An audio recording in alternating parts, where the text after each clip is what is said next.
The Seneca Falls Convention, a turning point for women. In July 1848 in Seneca Falls, New York, Elizabeth Cady Stanton and Lucretia Mott established the first women's rights movement. The convention discussed the social, civil, and religious condition and rights of women. Since colonial times, when women married, they virtually lost their separate identities in the eyes of the law. At the convention, the Declaration of Sentiments and Resolutions was presented. We hold these truths to be self-evident, that all men and women are created equal, quote, by Elizabeth Cady Stanton. The American women at Seneca Falls were ahead of their time, and thus more than heroes for women throughout the globe. First, we'll look at the Declaration of Sentiments and how it changed women's rights in their lives. Then we'll look at the resolutions that publicize their goals and guide them through future endeavors. Lastly, we'll look at the criticism, negativity, and praise from the people of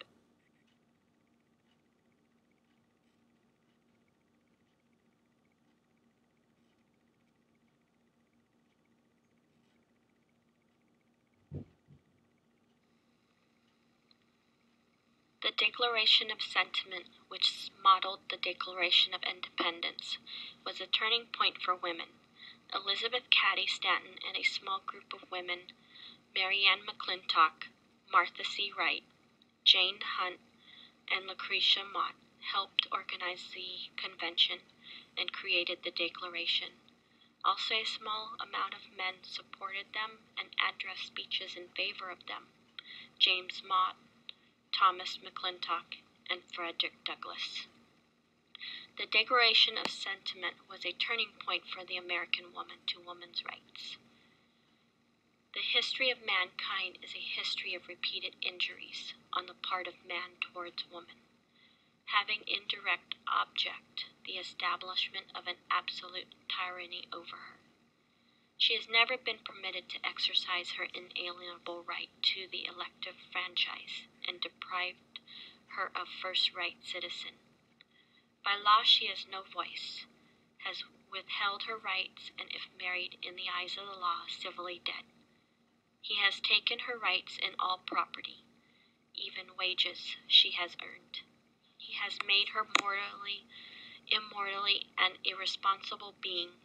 She is compelled to obey her husband and see him as her master. If separation occurs, then he shall have guardianship over the children, and giving all power in his hands.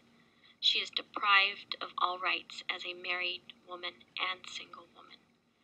The law giving him power to deprive her of liberty and administer chastisement. He has control over her financially, mentally, and physically, control over her in the church and in education. He has in any way destroyed her confidence in her own powers to lessen her self-respect and make her willing to lead a dependent and abject life. She has been denied a thorough education, and college is being closed against her. He allows her in church, but in a subordinate position, and from some public participation in church affairs. He closes all avenues of wealth and distinction, which he considers most honorable to him. As a teacher of theology, medicine, or law, she is not considered or known.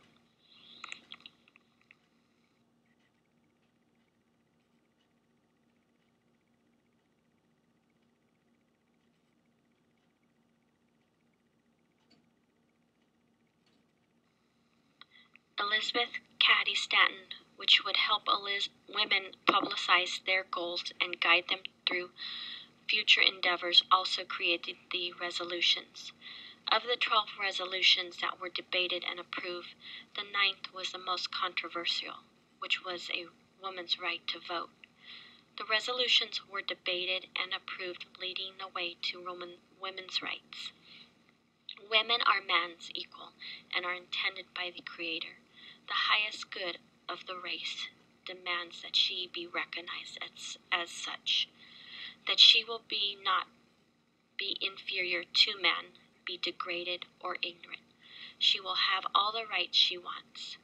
Women will be encouraged to speak and teach, having an opportunity in religious assemblies. She will have the sacred right to the elective franchise.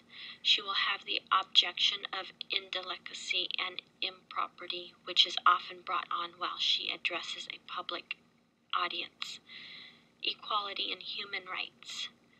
Women will have equal participation with men in various trades, professions, and commerce.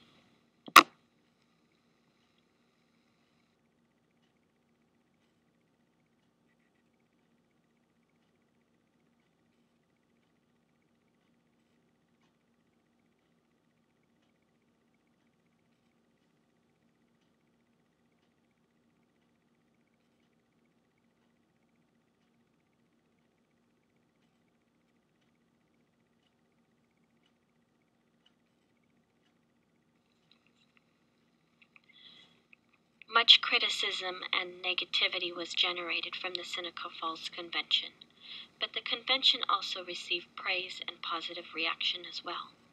People were critical of the Declaration of Sentiments and Resolutions, and as a result, many of the signers removed their names due to pressure. The Convention and Declaration of Sentiments brought awareness to women and men everywhere, whether it was negative or positive. It would get both sexes thinking on women's rights, and the first step to progress would be taken.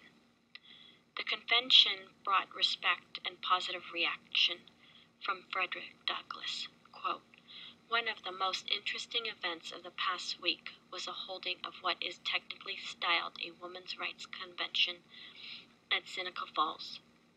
The speaking addresses and resolutions of this extraordinary meeting was almost wholly conducted by women, and although they evidently felt themselves in a novel position, it is but simple justice to say that their whole proceedings were characterized by marked ability and dignity." Editorial from the North Star, July 28, 1848, by Frederick Douglass. Others felt opposed by the convention and states that the woman's place in society was in the home. The woman folks have just held a convention up in New York State and passed a sort of Bill of Rights, affirming their right to vote, to become teachers, legislators, lawyers. They should have resolved at that same time that it was obligatory also upon the lords aforesaid to wash dishes, scour up, be put to the tub, handle the broom. Lau Courier, Massachusetts, July 1848. John Tanner, publisher of the Mechanics' Advocate, wrote that women were out of their latitude and the convention was all wrong. Tanner goes on to say women should be in subjection and that Adam was created before Eve, and that Eve sinned before Adam. There is no escape for women.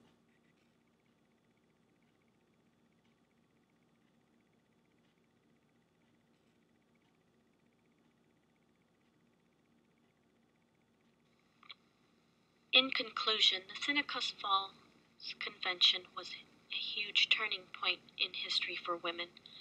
The Declaration of Sentiments and Resolutions was the first to bring women to having their rights and to be heard in society. No longer would she be inferior and disrespected by men. Second, the convention brought much negativity, but it was the first move towards women's rights. The American women at Seneca Falls were ahead of their time, and thus more than heroes for women throughout the globe.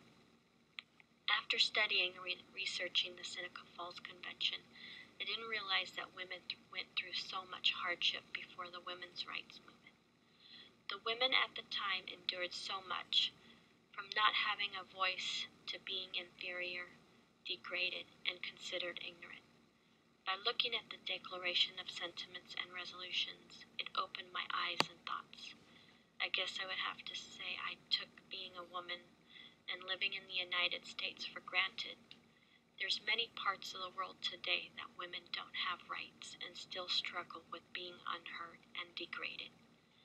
As women of the United States, we are fortunate to have rights, be heard, to have an education, and to work in high power positions.